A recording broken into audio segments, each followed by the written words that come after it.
जय जय राधा रमण प्यारो राधा रमण, जय जय राधा रमण प्यारो राधा रमण, जय जय राधा रमण हरि बोल, जय जय राधा रमण हरि बोल, जय जय राधा रमण हरि बोल, जय जय राधा हरि बोल, हरि बोल, हरि हरि हरि बोल, हरि बोल, हरि बोल, हरि हरि बोल, हरि बोल, हरि बोल, हरि हरि हरि बोल, हरि बोल, हरि बोल, हरि हरि हरि बोल, हरि बोल, हरि बोल, हरि बोल, हरि बोल, हरि बोल, हरि बोल, हरि हरि हरि बोल, हरि बोल, हरि बोल, हरि हरि हरि बोल, जय जय राधा रमण हरि बोल, जय जय राधा रमण हरि बोल, वृंदावन बिहारी लाल की जय, गंगे मैया की जय। प्यारे प्रभु प्रेमियों, जैसा कि आप सभी को विदित है, इस कार्यक्रम का नाम हम लोगों ने दिया है, इस सत्र का नाम दिया है गंगा प्रश्नोत्तरी। तो गंगा प्रश्नोत्तरी के आज द्वितीय सत्र में, यद्यपि कल भी एक प्रश्न इससे पूर्व आया था और आज भी आदरणीय हमारे गुप्ता जी ने बहुत सुंदर प्रश्न किया है, इस पे हम चर्चा जरूर करेंगे। लेकिन उससे पूर्व गणपति उत्सव चल रहा है और प्रायः करके सभी के मन में एक भावना रहती है, सबके मन में एक प्रश्न रहता है कि हम सनातन धर्मी मूर्ति पूजन क्यों करते हैं। सबके मन में रहता है कि नहीं? सब जानना चाहते हैं कि मूर्ति पूजा का रहस्य क्या है। गणेश उत्सव चल रहा है, नवरात्रि में हम लोग देवी जी की आराधना करते हैं, दुर्गात्सव का उत्सव करते हैं। तो मूर्ति पूजा का रहस्य क्या है, मूर्ति पूजा किस लिए आरंभ हुई और मूर्ति पूजन करने से क्या फल मिलता है, ऐसी बातों पर हम अभी चर्चा करेंगे। सबसे पहले आपने देखा होगा नवरात्रि आती है, नवरात्रि के समय में हम भगवती का श्री विग्रह लेकर के आते हैं और क्या करते हैं, उनकी प्राण प्रतिष्ठा करते हैं। हाँ, क्या करते हैं? और प्राण प्रतिष्ठा करके उनको पधराते हैं। प्राण प्रतिष्ठा करके फिर उनको पधराते हैं, फिर उनकी पूजा अर्चना करते हैं। फिर 9 दिन तक उनकी पूजा चलती है और 9 दिन की पूजा के बाद फिर क्या करते हैं? विसर्जन करते हैं। बोलिए ना, विसर्जन करते हैं। फिर हम उनको विसर्जन कर देते हैं। गणेश जी का उत्सव चल रहा है, गणेश उत्सव चलेगा, उनका पूजन होगा, पूजन के उपरांत फिर गणेश जी का भी विसर्जन कर देंगे। श्रावण का माह आता है, श्रावण के माह में जो भगवान के शिव भक्त हैं, शिव की आराधना करने वाले हैं, शिव की उपासना करते हैं, वो क्या करते हैं? मिट्टी के शिवलिंग का निर्माण करते हैं। क्या करते हैं? और मिट्टी के शिवलिंग बना करके, उनका निर्माण करके, उनका पूजन करके फिर क्या करते हैं? विसर्जन करते हैं। उनका विसर्जन कर देते हैं। पहले मूर्ति को बनाना, फिर उसकी प्राण प्रतिष्ठा करना। ऐसे हर मूर्ति की पूजा नहीं करते हैं। प्राण प्रतिष्ठित विग्रह का हम लोग पूजन करते हैं। हाँ, जिस विग्रह, आप रास्ते में जाएंगे आपको हजारों ऐसी दुकानें मिलेंगी जिन दुकानों में बड़े बड़े सुंदर सुंदर श्री ठाकुर जी के चित्र दिखाई देंगे, बड़े सुंदर सुंदर विग्रह दिखाई देंगे, पर उन विग्रहों को देख करके क्या आप प्रणाम करते हैं? बोलिए। लेकिन किसी मंदिर में जाएं और मंदिर में श्री ठाकुर जी का विग्रह हो और श्री ठाकुर जी का सुंदर विग्रह पुजारी जी ने अर्चा करके बढ़िया सुंदर आरती करके पूजन करके उनको सजा दिया हो, संवार दिया हो, और फिर आप जब सामने जाते हैं तो भले आप मानते हो या ना मानते हो, एक बार सिर झुका लेते हैं, प्रणाम करते हैं। क्यों? क्योंकि वह विग्रह प्राण प्रतिष्ठित है। प्राण प्रतिष्ठित विग्रह की पूजा करते हैं और उसकी पूजा से फल भी मिलता है। जो विग्रह प्राण प्रतिष्ठित नहीं है उसकी पूजा नहीं होती है। एक बहुत अच्छी हमको घटना याद आ रही है। एक बार एक लड़का विदेश से पढ़ कर के आया। प्रेम से बोलिए हर हर गंगे। और जब वह विदेश से पढ़ कर के आया, उसकी शादी हुई यहाँ हमारे देश में। शादी के उपरांत हमारे यहाँ सत्यनारायण कथा का प्रचलन है, हैं?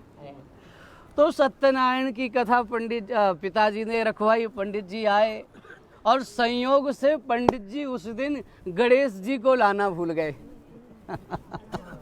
हाँ, तो बोले चलो कोई बात नहीं, गणेश जी को नहीं ला पाए तो एक सुपारी ली और सुपारी में मोली बांधी और बांध करके वहाँ प्रतिष्ठित करके बालक से बोले कि सुपारी को गणेश जी समझो। उसने कहा महाराज सुपारी को गणेश जी कैसे समझो? बोले मैं कह रहा हूँ तो सुपारी को गणेश जी समझो। उसने कहा ठीक है महाराज, आप कह रहे हैं तो समझ लेते हैं, क्या बुराई है। प्रणाम करो। प्रणाम कर लिया। अब फिर उन्होंने कहा वस्त्रोपवस्त्रम समर्पयामि। तो उन्होंने एक छोटा सा कलावा धागा लिया और चढ़ा दिया। बोले ये पंडित जी ये क्या है? बोले ये वस्त्र है। बोले इस धागे को वस्त्र कैसे समझूं? बोले मैं कह रहा हूं तो समझो। मैं कह रहा हूं समझो। वस्त्रोपवस्त्रम समर्पयामि। ठीक है, थोड़ा और आगे बढ़े और ऐसी सामग्री की बात आई। सबको बेचारा वो कहता पंडित जी से कैसे समझूं? पंडित जी कहते मैं कह रहा हूं तो पूरी पूजा हो गई। अंत में दक्षिणा की बारी आई।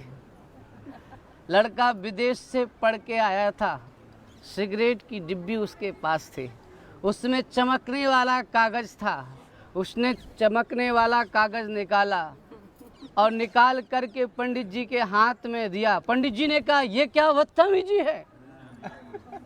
बोले पंडित जी इस कागज को 500 का नोट समझो।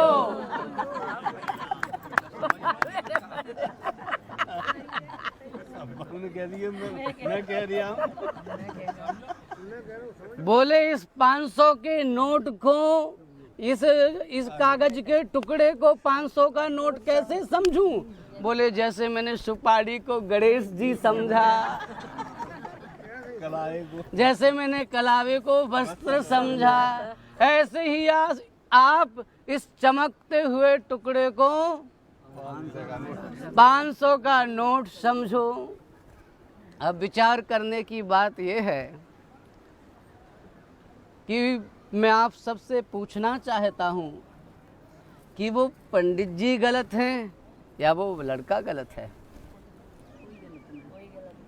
हाँ, दोनों में से गलत कौन है? समझने की बात है, समझ का भी थोड़ी सी समझ की बात है। और समझ की बात क्या है? जो बालक बार बार प्रश्न कर रहा है, कभी उसने अपने धर्म के बारे में जानने का प्रयत्न नहीं किया। हमारे यहाँ यह सबसे बड़ी विडंबना है। हम सबसे बोलते हैं, एक छोटे से नन्हे से बालक को नमाज करना आता है, एक छोटे से लड़के को गुरु ग्रंथ साहब का पाठ करना आता है, लेकिन हमारे यहाँ लोगों की आयु 75 वर्ष की हो जाती पर उन्हें गीता पढ़ना नहीं आता है। और प्रश्न करते हैं ऐसा क्यों होता है, ऐसा क्यों? हमारे अंदर खुद जानने की जिज्ञासा नहीं है। यदि हम स्वयं अपने धर्म को जानने का प्रयत्न करेंगे तो ऐसा कोई भी प्रश्न नहीं है जिस पर हमारे शास्त्रों में न हो। सभी प्रश्नों का उत्तर है, सभी का समाधान है। पंडित जी जो सुपाड़ी में गणेश जी का पूजन करा रहे थे, उसका भाव था कि मंत्रों के द्वारा उसमें गणेश जी का आवाहन करते हैं, गणेश जी का पूजन करते हैं, और मंत्र के द्वारा उसकी प्रतिष्ठा होती है तो वो पूजनीय होता है, फिर वो वंदनीय हो जाता है। इसी तरह से जैसे गुरु मंत्र को भी हम इसी रूप में देख सकते हैं कि जैसे कोई मंत्र आप सुनते रहें, उसके सुनने से आपका कोई कल्याण नहीं होने वाला, लेकिन जब वही गुरुदेव कान में कह देते हैं तो वह मंत्र परम प्रभावकारी हो जाता है, मानो वो मंत्र प्राण प्रतिष्ठित मंत्र हो जाता है और फिर उसका प्रभाव दिखाई देने लगता है। तो प्राण प्रतिष्ठा करके फिर मूर्ति की पूजा करते हैं, और आरंभ में साधना के लिए मूर्ति की आवश्यकता होती है, लेकिन पहले प्रतिष्ठा, फिर पूजन, फिर पूजन के बाद विसर्जन। इसका अर्थ क्या है? मूर्ति पूजा के इस रहस्य के पीछे क्या भाव है? इसके पीछे नारायण भाव है कि पहले साधक को मूर्ति पूजा से आरंभ करना चाहिए और धीरे धीरे अपनी आराधना को इतना विकसित कर ले, इतना प्रभावशाली बना ले कि सर्वत्र उसको अपने आराध्य का दर्शन होने लग जाए। और मूर्ति का विसर्जन होने का अर्थ है कि फिर मूर्ति खो जाए और इस विश्व ब्रह्मांड में ही भगवान का दर्शन होने लग जाए। ये मूर्ति पूजा का रहस्य है।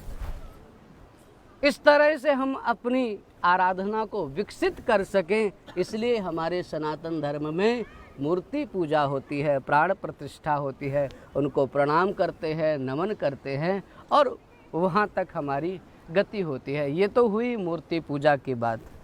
अब हमें एक जो शुक्ला जी ने गुप्ता जी ने प्रश्न पूछा है, बहुत ही सुंदर।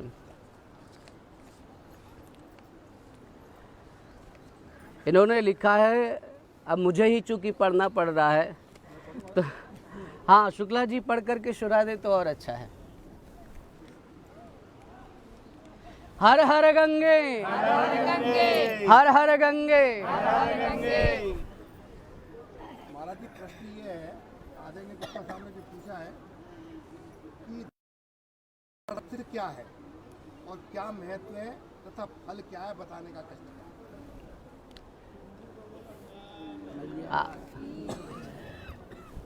आप लोगों को समझ में आया? प्रश्न सुन लिया सभी ने? चश्मा वाली मियाँ आपको सुनाई दिया? ठीक है। ये प्रश्न है आदरणीय गुप्ता जी का कि दान करने का अर्थ क्या है और महत्व क्या है, फल क्या है, बताने का कष्ट करें। एक बार फिर से प्रेम से बोल दीजिए, हर हर गंगे। हर हर गंगे। सबसे पहले मैं आपको यह बता देना चाहता हूँ, हमारे उपनिषद का एक मंत्र है, ईशावास्यमिदं सर्वं यत्किंचित् जगत्याम जगत तेन त्यक्तेन भुंजीता माग्रधा कस्यचित् धनम। इस जगत में जो कुछ है, ईशावास्यमिदं सर्वं यत्किंचित् जगत्याम जगत, इस जगत में जो कुछ है, जो कुछ भी हमको मिला हुआ है, उसको कैसे भोगना है। तेन त्यक्तेन भुंजीता, कैसे उसका उपयोग करना है, भोग करना है। तेन त्यक्तेन भुंजीता, आपके पास जो कुछ भी है उसको त्याग पूर्वक भोगना है। और त्याग पूर्वक तब भोग पाएंगे आप जो आपके पास आवश्यकता से अधिक है। दान का अर्थ समझ लीजिए, अगर आपके पास आवश्यकता से अधिक है, जितने में आपकी आवश्यकताओं की पूर्ति हो सकती है, उससे यदि आपके पास अधिक है तो तेन त्यक्तेन भुंजीता। फिर शास्त्र कहते हैं गुप्ता जी कि उसको हम फिर विभाग कर दें। हम जो उपार्जित करते हैं उसमें कई लोगों का हिस्सा होता है। उसमें कई बार हम घर बनाते हैं तो कितने लोगों का घर मिटा देते हैं। जब एक व्यक्ति अपना आशियाना बनाता है तो कितने पेड़, कितने चींटों के घर, कितने कितने जीव जंतुओं की हत्या होती है। उनका भी उस भूमि में अंश है। आपने हजारों लोगों के घर मिटा करके अपना घर बनाया है। आपने हजारों लोगों को पीछे छोड़ करके अपने हिस्से का खींचा है। आप कोई माने इस बात को या ना माने, और उन सब की कहीं ना कहीं सूक्ष्म जो मन से निकली हुई आय है वो आप तक आती है। उस सूक्ष्म आय से बचने के लिए आपकी जो आय है, उस आय में से शास्त्र कहता है कुछ हिस्सा धर्म के लिए निकालो, कुछ हिस्सा जहाँ पर आवश्यकता है वहाँ के लिए निकालो। और दान का अर्थ केवल किसी व्यक्ति विशेष को देना भी नहीं। भगवत गीता में भगवान कहते हैं, देशे काले च पात्रे च तद्दानम सात्विकम स्मृतम। दान कौन सा प्रशंसनीय है? बोले सबसे पहले देश, ये पवित्र देश ही है। हाँ, फिर काल, समय, पूर्णमादि तिथियां, देशे काले और पात्रे। पात्र मतलब योग्य व्यक्ति। पात्र का अर्थ केवल कोई ब्राह्मण ही नहीं, पात्र का अर्थ है कोई भूखा है उसको भोजन दो, दान है।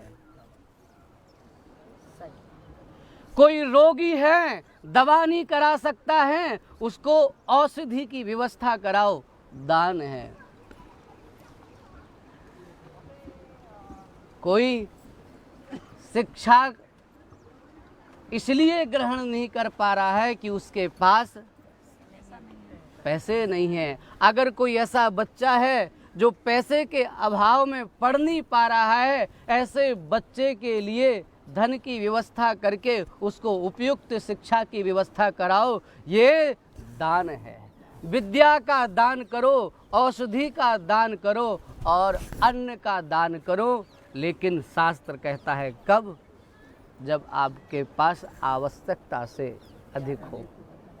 आप विचार कर लीजिए, दान उन लोगों के लिए है जिनके पास आवश्यकता से अधिक है। और हमारे यहाँ तो नारायण एक कदम इससे भी आगे हैं।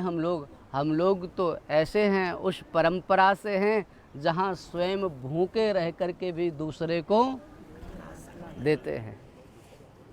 बोलिए ना, स्वयं भूखे रह करके दूसरे को देते। हम एक पंक्ति प्रायः बोलते हैं कि बिना भूख के भोजन करना विकृति है और भूख लगने पर भोजन करना प्रकृति है। बिना भूख के भोजन करना विकृति है और बिना भूख के भोजन करना विकृति है और भूख लगने पर भोजन करना प्रकृति है। और स्वयं भूखे रह करके दूसरे को भोजन कराना, ये भारतीय सभ्यता संस्कृति है। आपके पास आवश्यकता से अधिक है, आप जन जन में वितरित कीजिए, दीजिए, और आपका दिया हुआ दान, आपका किया हुआ शुभ कर्म, आप इस भावना से मत करिए कि इससे मैं समाज में प्रतिष्ठा पाना चाहता हूँ, या नाम हो मेरा, या मेरी लोग प्रशंसा करें। किसी प्रशंसा के लिए दान मत करिए। दान करना है तो यह सोच करके, हमारे यहाँ कन्यादान भी होता है। हाँ, तो कन्यादान में हम क्या कहते हैं, यह कन्या हम विष्णु रूप वर को दे रहे हैं। हाँ, इसी तरह से हम कोई भी वस्तु किसी को दें तो उसको भिखारी, दरिद्र और अभावग्रस्त व्यक्ति समझ करके देंगे तो हमें लगेगा कि ये भिखारी है और हम बड़े दानवीर हैं, हम बड़े श्रीमंत हैं। तो किस भाव से देना है दान, ये सोच करके देना है कि देने वाला भी नारायण का रूप है। हाँ, और लेने वाला भी नारायण का रूप है, और ये वस्तु जो मैं दे रहा हूँ वो भी उनकी है। तो उनकी वस्तु मैं मूर्खता से ऐसा क्यों समझूं कि ये मेरी है, तो उनकी वस्तु उन्हीं के रूप में उन्हीं के किसी व्यक्ति को समर्पित कर देना है, इसी का नाम दान है। वृंदावन बिहारी लाल की जय। और दान से हमारा अहंकार नष्ट होता है, हमारी आसक्ति कम होती है, छोड़ने की थोड़ी थोड़ी आदत आती है। थोड़ा थोड़ा अगर हम देते हैं, थोड़ा थोड़ा कुछ करते हैं, तो इससे हमारी प्रवृत्ति बदलती है, थोड़ा थोड़ा देने की भावना हमारे मन में बनी रहती है। और जो कभी नहीं देता है, गांव की एक पुरानी कहावत है, लोभी का धन लावर खाए और बचे सरकारे जाए। जो लोभी व्यक्ति है उसका धन कौन खाता है फिर? या तो जो झूठ बोलने वाला है वो किसी तरह से ले जाएगा, या फिर ज़्यादा बढ़ जाएगा तो फिर नहीं बीजेपी की गवर्नमेंट, ऐसा नहीं बोलूँगा और बचे तो इधर उधर चला जाएगा। इसीलिए नारायण आवश्यकता से अधिक होने पर हमको अवश्य देना चाहिए। अब आपका प्रश्न है कि श्राद्ध पक्ष आ रहे हैं, श्राद्ध पक्ष में हम पितरों को कैसे तृप्त करें, उनकी शांति के लिए क्या उपाय है और क्या करना चाहिए। हमारे यहाँ 3 बातें कही जाती हैं, 3 परंपराएं हैं, अर्पण, तर्पण और समर्पण। हाँ, समर्पण परमात्मा के लिए, अर्पण देवताओं के लिए और तर्पण पितरों के लिए। तो पितरों की तृप्ति का एक साधन तो आप जो यहाँ गंगा के तट पर बैठ कर के कर रहे हैं, वो सबसे श्रेष्ठ साधन है। आप गंगा जल को अंजलि में लें और अपने जो भी पूर्वज हैं उनके नाम के निमित्त गंगा जल में अंजलि, गंगा का जल लेकर के गंगा जी में ही समर्पित कर दीजिए, पितर तृप्त हैं। दूसरा पितरों की तृप्ति का साधन है, उनके पितर तृप्त हो जाते हैं, नाचते हैं, गाते हैं, जिस घर में कोई भगवान का भक्त जन्म ले लेता है। प्रेम से बोलिए हर हर गंगे। उनके पितर तृप्त हो जाते हैं, जिनके घर में कोई भगवान का भक्त अर्थात भगवान का भजन करने वाला है।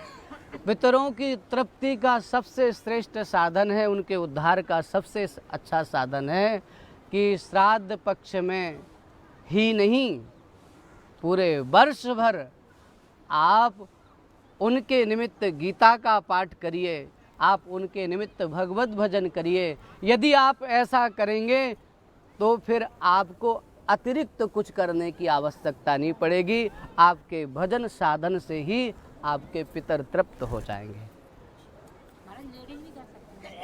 भजन तो कोई भी कर सकता है, नहीं तर्पण के लिए बहनों को विधान नहीं है। वो करने के लिए नहीं। नहीं नहीं नहीं। अच्छा, एक और श्राद्ध पक्ष के विषय में आपको बता देता हूँ कि श्राद्ध के समय जो उनकी तिथि होती है, अभी बहुत सारे लोग ऐसे हैं जो श्राद्ध पक्ष में जिसकी जो तिथि आती है उस तिथि के दिन ही हम लोग कुछ करते हैं। तो श्राद्ध पक्ष में जिस दिन हमारे पिता की या माँ की या दादा की या दादी की तिथि है, उस तिथि के दिन विशेष रूप से तर्पण करें, और यदि संभव है और आप में सामर्थ्य है तो किसी योग्य ब्राह्मण को श्राद्ध का भोजन कराएं। लेकिन याद रखना, श्राद्ध का भोजन करने का अधिकारी कौन ब्राह्मण है, ये बात बहुत विशेष है। जो चिकित्सक ना हो, जो किसी प्रशासनिक सेवा में ना हो, जो किसी प्रकार की कोई नौकरी ना करता हो, जो केवल और केवल वेद विद्या का अध्ययन करता हो और आजीविका रहित हो,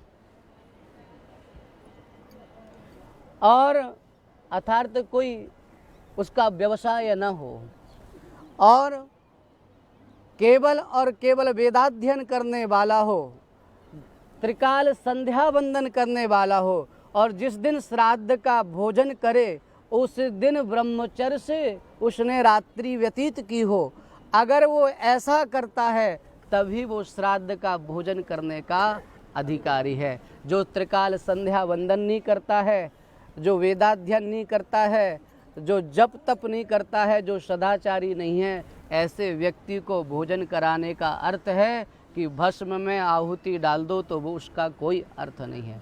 तो श्राद्ध का जिसे भोजन कराएं वो उसमें योग्यता पात्रता का होना बहुत अनिवार्य है। हाँ, ऐसे भैया ऐसे तो कहीं नहीं मिलता, ऐसा कोई पंडित ना है।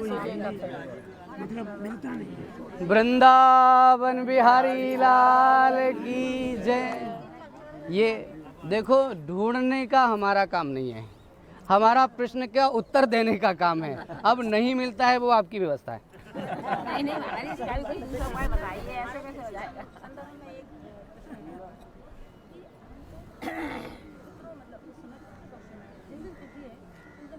ब्राह्मणों की क्या बहुत ज़्यादा करना चाहिए या?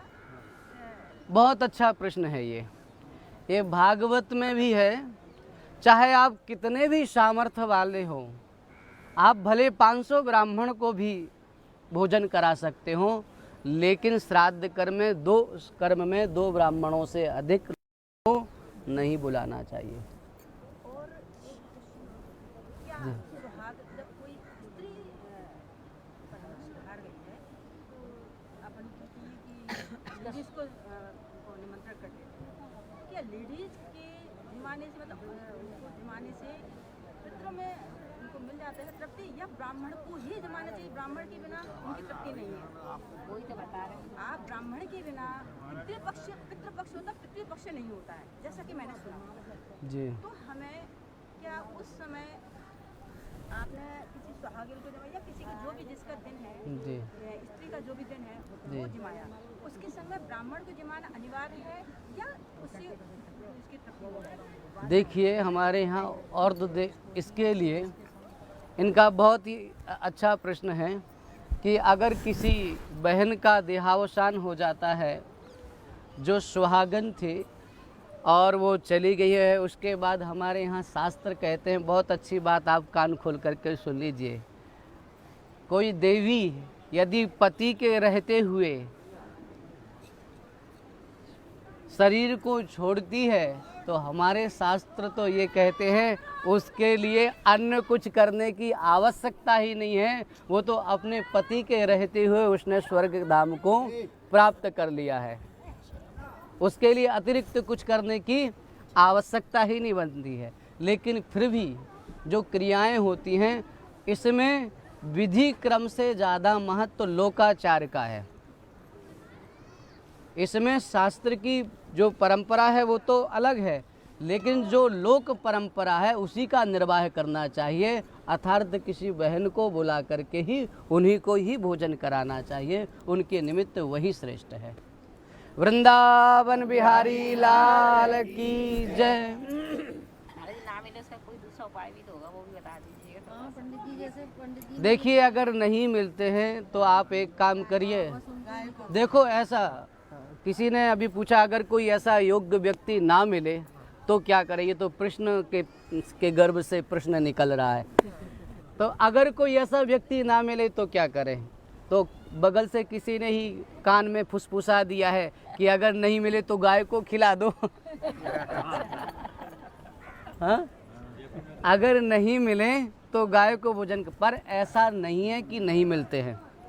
अगर आपको ऐसा कोई व्यक्ति वहाँ आपके आसपास नहीं मिल रहा है तो आप एक काम करिए, किसी गुरुकुल से संपर्क कर लीजिए। आजकल इतने गुरुकुल चलते हैं गुप्ता जी, आप कैसे कहते हो कि नहीं मिल सकते। हजारों विद्यार्थी वेदाध्ययन करते हैं, संध्या वंदन करते हैं, आपको नहीं मिलते इसका मतलब ये नहीं है कि है नहीं।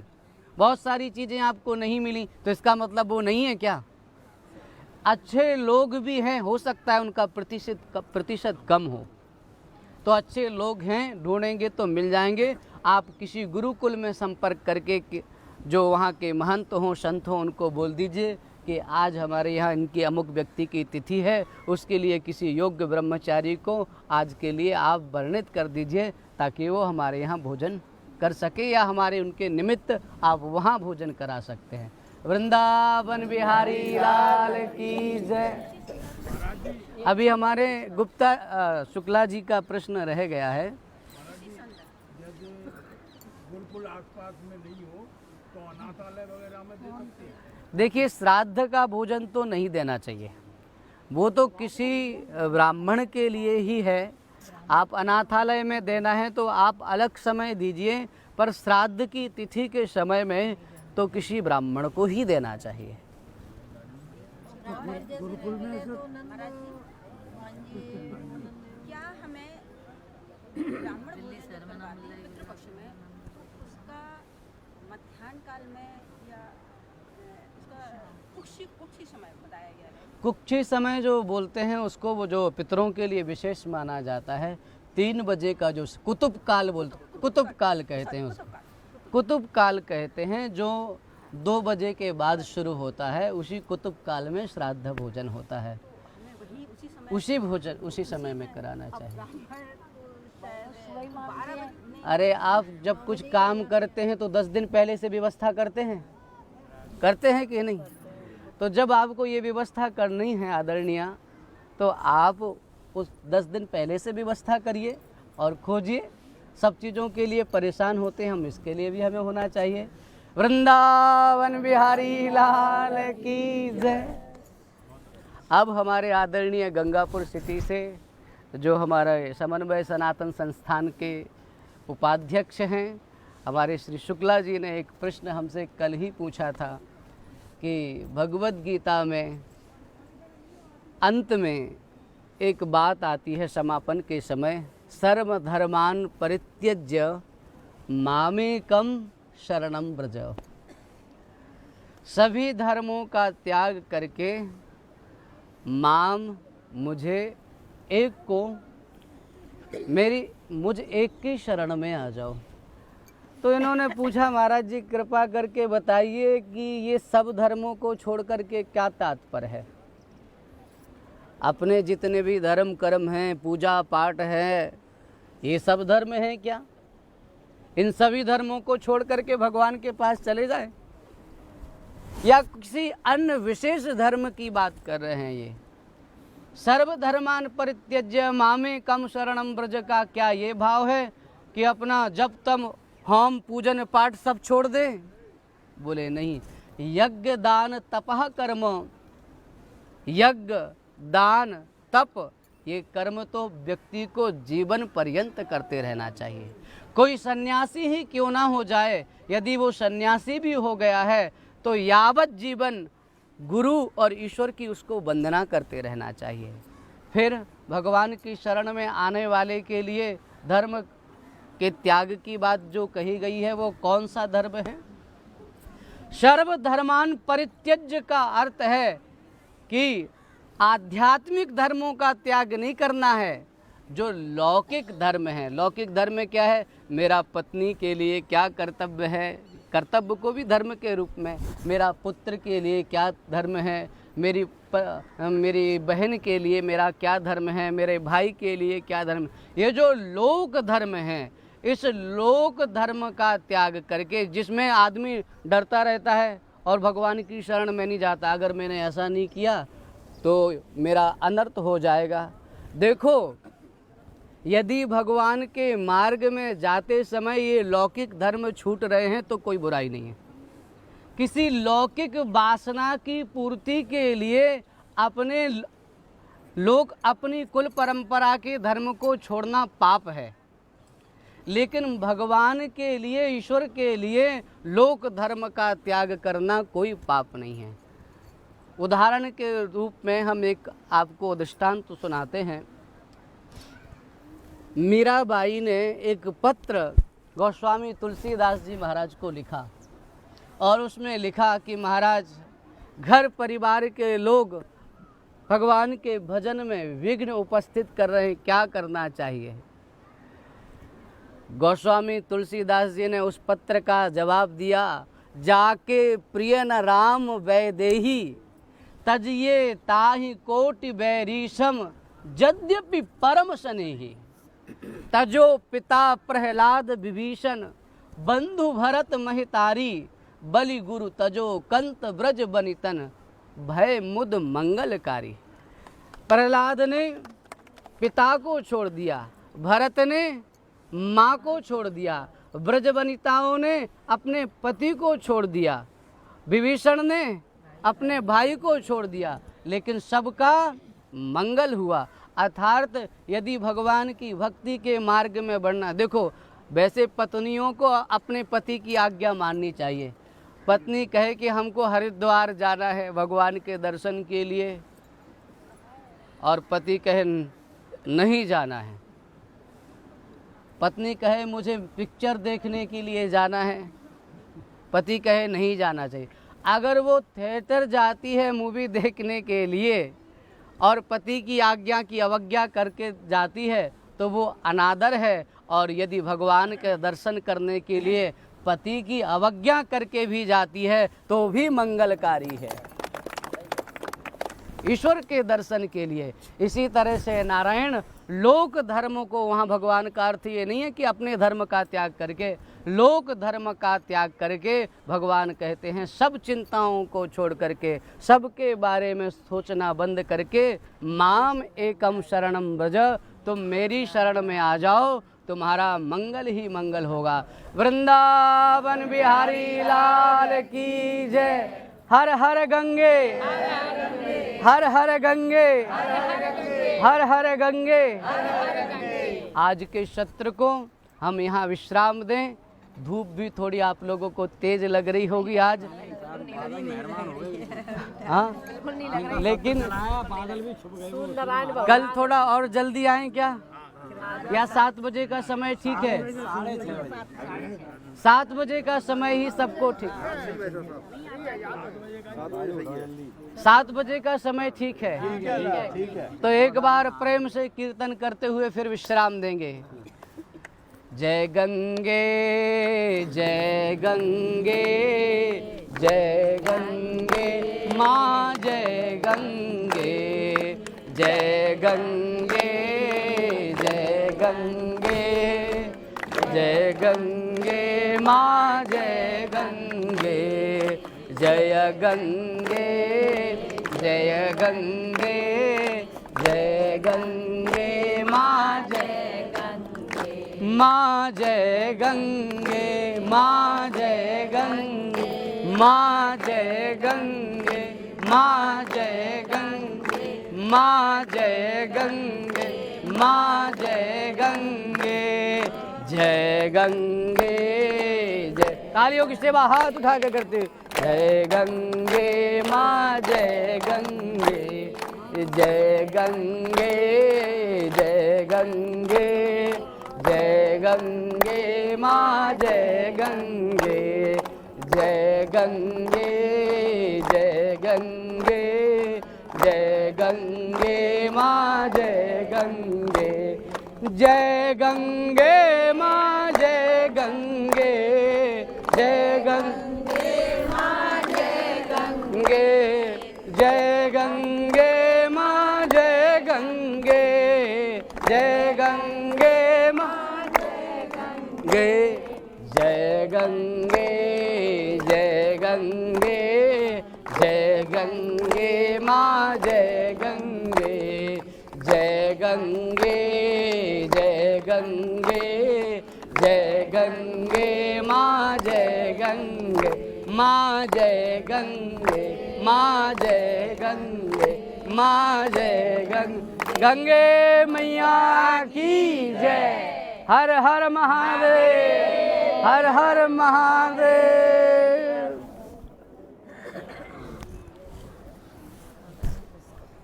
श्री राधे। चलें प्यारे।